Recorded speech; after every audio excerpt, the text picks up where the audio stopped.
Bismillahirrahmanirrahim.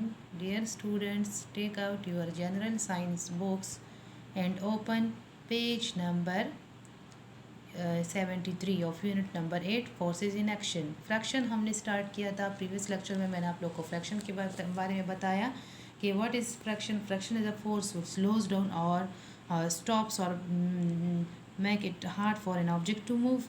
Fraction जो है ये हीट प्रोड्यूस करता है. It is useful for us but it have some disadvantages. So today we are going to study the ways to reduce friction. अब कई जगह पे रफ सरफेसेस पे फ्रैक्शन बहुत ज़्यादा है, उसको कम करने के लिए हमें किस चीज़ क्या मेथड्स अप्लाई करनी चाहिए. जैसे कि अगर हम कोई चीज़ लेकर जाना चाहते हैं तो रफ सरफेस पे उसको लेकर जाना बहुत ज़्यादा मुश्किल होता है. उसको नॉर्मल फ्रैक्शन कम करने के लिए क्या करना चाहिए. Clear? So look at the ways to reduce friction. The paragraph: smooth surfaces have less friction, so by smoothing or polishing surfaces friction is decreased. We know कि जो सरफेसेस स्मूथ होते हैं तो उनमें फ्रैक्शन कम होता है. इसलिए अगर हम किसी जगह को सरफेस को हमवार बना दें, उसको पॉलिश कर दें, जैसे कि आजकल ये टाइल्स है तो ये में फ्रैक्शन बहुत ज़्यादा कम होती है. इसलिए फ्रैक्शन को कम करने के लिए हमें उनको स्मूथ बनाना है. Do you know why boric powder is use on a carrom board. Carrom board game कभी आप लोगों ने वो किया है, आप लोगों ने कभी खेला है. उसमें क्या होता है कि कैरम बोर्ड पे एक पाउडर डालते हैं, बोरिक पाउडर. तो क्योंकि फ्रैक्शन को कम करने के लिए, ताकि स्टिकर्स जो है वो तेज़ी से मूव करे. अगर वो ना हो तो फिर ये मूवमेंट इनकी ये क्विक नहीं हो सकती.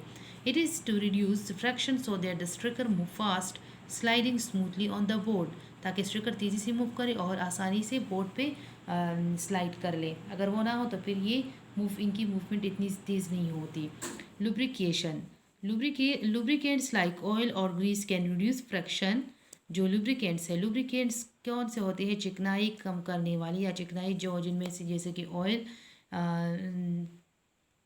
चिकनाई कम करने वाले नहीं, चिकनाई वाले जो मैटर्स और जो मादे होते हैं उनको लुब्रिकेंट्स कहा जाता है, जैसे कि ऑयल और ग्रीस. आप लोग देखते हैं कभी डोर के हैंडल्स को, आप लोग जो मेन गेट होता है उसको बंद करने के लिए जब डिफ़िकल्ट होता है उसको बंद करना मुश्किल, तो उनमें फ्रैक्शन ज़्यादा होता है तो उसको क्या किया जाता है? ग्रीस किया जाता है. या कभी कुछ मशीन से जो हम कहते हैं फ़लाँ मशीन काम करना छोड़ दिया, वो सख्त हो गया है, तो उसमें ग्रीस लगा लेते हैं तो उससे वो स्मूथ हो जाता है और आसानी से काम करता है. तो क्यों स्मूथ हो जाता है? क्योंकि उसको उस पर लुब्रिकेंट्स लगाए जाते हैं तो उनमें फ्रैक्शन कम हो जाता है.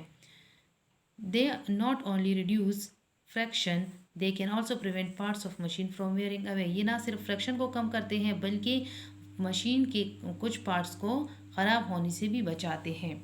फिर दूसरा है stream lining. Stream lining meaning इसकी है हमवार बनाना. जैसे कि आप लोग देखिए गाड़ियों की जो सरफेस है वो स्ट्रीम लाइन है.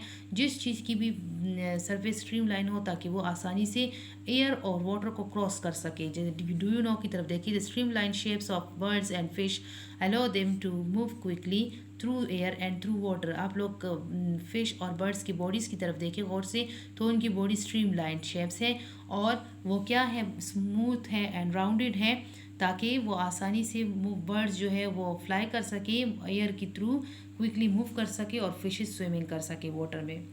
हम मीन फिश वाटर में मूव कर सके.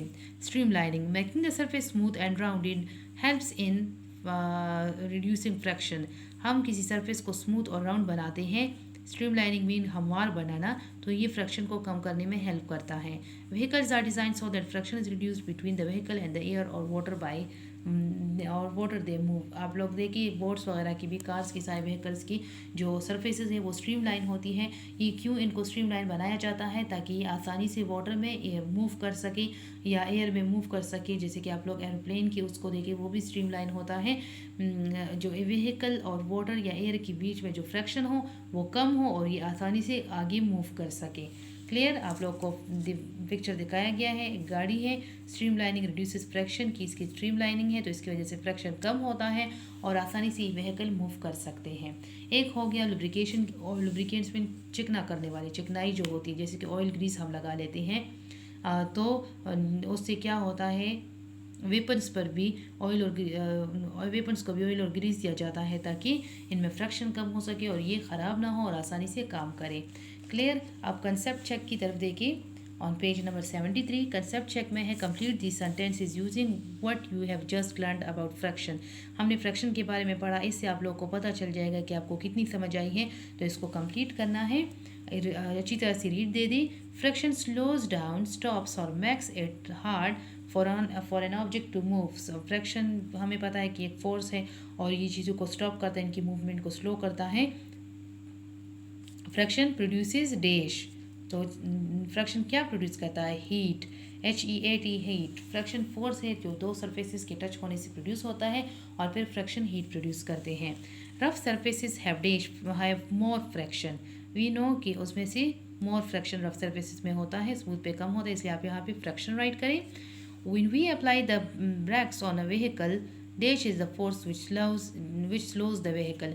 जब ब्रेक्स अप्लाई किए जाते हैं तो कौन सी चीज़ है जो कि गाड़ी को स्लो करती है, उसकी मूवमेंट? तो फ्रैक्शन है। So right friction. If a surface is made dash and rounded, smooth and rounded, यहाँ पे ब्लैंक में लिखी smooth and rounded, we say that it is streamlined. Lubricants such as oil and grease can reduce friction. Lubricants हमने पढ़ा कि oil और Greece जो है ये क्या करते हैं? फ्रैक्शन को रिड्यूस करते हैं। नंबर 1 ब्लैंक में लिखी हीट, देन सेकंड में फ्रैक्शन, थर्ड में फ्रैक्शन, फोर्थ में स्मूथ एंड फिफ्थ में lubricants, but you will write with pencil. Clear. इसके साथ पेज नंबर 73 का वो फिनिश होगा। नेक्स्ट है बुक पेज नंबर 74 पे।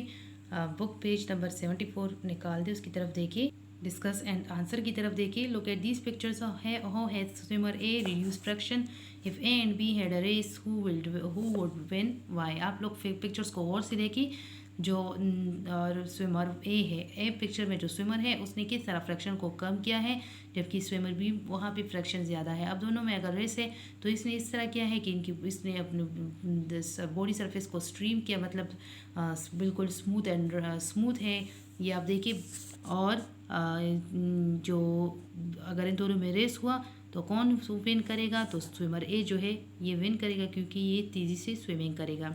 अब इसके बाद हम ग्रेविटी पढ़ेंगे। ग्रेविटी क्या है? This the force of attraction, is another type of force जो क्या करता है, जो कि हर एक चीज़ को सेंटर ऑफ द अर्थ की तरफ या एक दूसरे की तरफ खींचता है, अट्रैक्ट करता है। And this is a force of attraction. इसको सर आइजैक न्यूटन ने 1665 में वो एप्पल ट्री के नीचे बैठे थे, एक एप्पल गिरा तो उन्होंने देखा कि ये क्यों एप्पल नीचे गिरा, तो उसके बाद उनको मतलब उन्होंने ये, तो जब एप्पल गिरा तो वो सोच रहे थे कि ना तो इसको किसी ने खींचा है ना पुश किया, तो इसके बाद उनको ये उन्होंने कर लिया कि ये फोर्स है जो कि हर एक चीज़ को अर्थ सरफेस की तरफ अट्रैक्ट करती है।